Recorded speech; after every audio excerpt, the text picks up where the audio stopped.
ko, panahon na ng tag-ulan, kalapatids. Kasi naglalabasan na sila.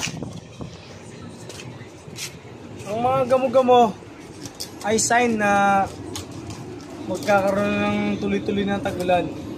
Pero pinakamadaling paraan dyan para sila yung maubos, taasan na may tubig. Dami yan.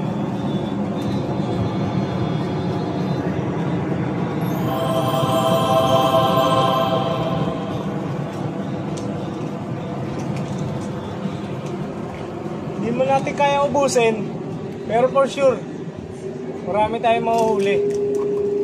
Wow! Yan po guys. Ito ang proof. Go! Yan. Marami po guys. Gamo-gamo po siya at mga langgam po siya na nagkaroon ng pakpak. Na yan po ang sign na malapit na pong tag-ulan. Hindi man natin siya kayang ubusin, pero nabawasan natin sila. Hindi natin siya papainom dyan ha. Kala mo bibigyan sa kalapati. Okay. Sana po nakatulong guys. Thank you.